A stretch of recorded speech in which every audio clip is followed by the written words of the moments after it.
Hey there, it's Toya with your Wednesday word, and today's word is spend this time wisely.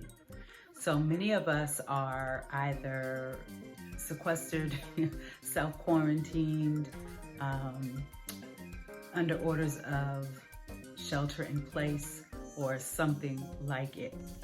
And during this time where the world is pretty much slowing down in a massive way, there are things that we should be doing, or that we at least could be doing, that we wouldn't normally be able to do because we're bustling and hurrying around and hustling and just so wrapped up in everything that's going on in our everyday lives.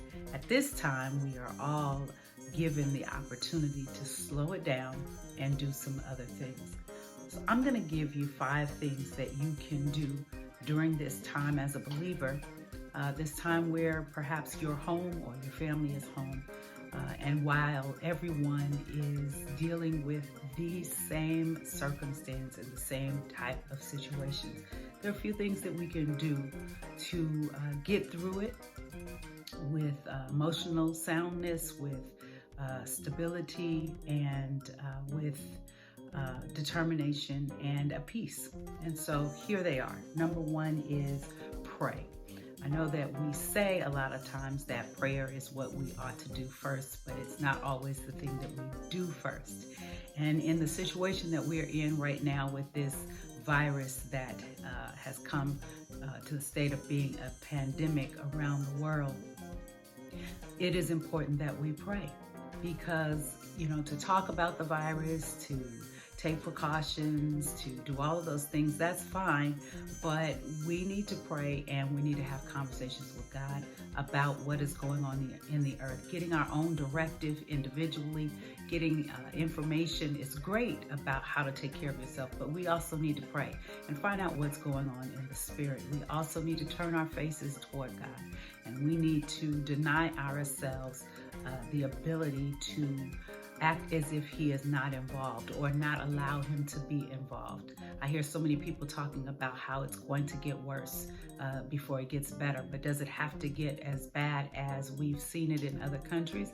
Does it have to get that bad, or do the people of God want to pray so that it does not get that bad? What do we believe and what are we doing about it? All right, so number 1 is pray. Number 2 that I'm going to give you is spend quality time with your family and friends. Now, a lot of us are in the homes with our mates, with our siblings or parents or children. And for a lot of people I know are feeling stir crazy and they need to get out. We can get out and go to places, where there aren't a lot of people, even while social distancing. And so you can get out, you can exercise, you can go on trails and walks and different things and get the exercise and the outside activity that you need. But make sure that you're spending quality time. This is a time where a lot of people are home, they're working from home. Spend that quality time, play games, have conversations, talk to your other people you're in the home with. Have time with them, create moments, create memories with them that you normally wouldn't be able to do. It's necessary that we slow down and we do the things that mean the most. That we don't miss each other's lives. And when we're out about working and, doing school and all that other stuff, a lot of times families don't even see each other. And so now that you have the time, I know it's a lot, you're on top of each other and everybody's around it, but you can plan times where you're separate in the house, and you can plan times where you're together in your home, creating places for you to build memories, games, have fun on television, watch movies, have dinner together, and then separate, have ice cream parties, or whatever the case may be. But build memories, spend quality time with the people that you're with. It seems like it's tedious, but we are all we have. Our families are what we have. And when a family member leaves this place, we are distraught because we miss them. And a lot of people have regrets because they have not taken the time to really spend quality time and make great memories and know that the person loved them and that they loved that person. So spend quality time. Number 3 is refuse to complain. Is complaining going to help you, or is it going to hurt you? It's going to hurt you. Complaining does not help us. We are benefited when we stop complaining about what's going on and how things are. We keep ourselves in a positive position mentally and spiritually and emotionally. And so I would encourage you to stop complaining about anything that's going on and use this time to refocus, to breathe, to have peace, to be at peace, and to have rest, and to be able to make sober-minded decisions with and for your family members. And just to keep yourself in a place of peace. Prayer will help with that as well. Number 4 is to reach out to people who, two people. Reach out to people that you haven't talked to in a while. This is great time for you to reach out to people you haven't talked to in a long time because you've been at work or they've been at work. Well, people are home now. Now you can call them and you can talk to them. So reach out to people you haven't talked to in a long time. That tell them that you love them. Let them know that you're praying for them. Let them know that you wish you could be with them, but you can't. But just to conversate. People need that. And some people, this is the second group of people, there are some people who don't have other people. They're in the home by themselves. They don't have other people that they are in the home with right now. They're isolated, truly isolated, and perhaps they need a phone call from friends, from family members, from you, so that they can be uplifted and their spirits can be uplifted. A lot of people will go into depression as a result of this. A lot of people will feel even more isolated than they have already felt. So if you know people that are by themselves, give them a call, talk to them, encourage them, spend some time with them via phone or FaceTime if you have an iPhone, and just love on somebody that way. And the 5th thing that I'm going to talk about here is working on projects. Work on projects that you don't normally have time to work on, like that book that you wanted to write. This is the time you can write it. Like that painting you wanted to work on. This is the time to paint. This is the time to draw. This is the time to be creative. That business you wanted to start. This is the time to do the research. This is the time to start writing the outlines. This is the time to plan.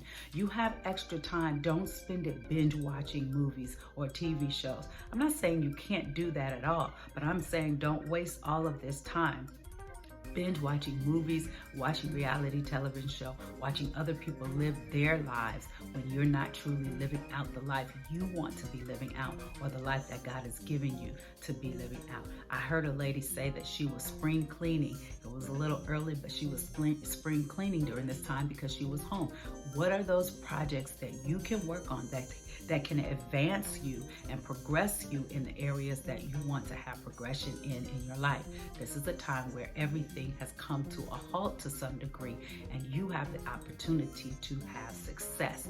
You don't want to get out of this time period where everything starts rolling again, and you have an opportunity that comes into your lap and you're not ready for it because you didn't prepare now, because you didn't work on your projects now. Work on them now.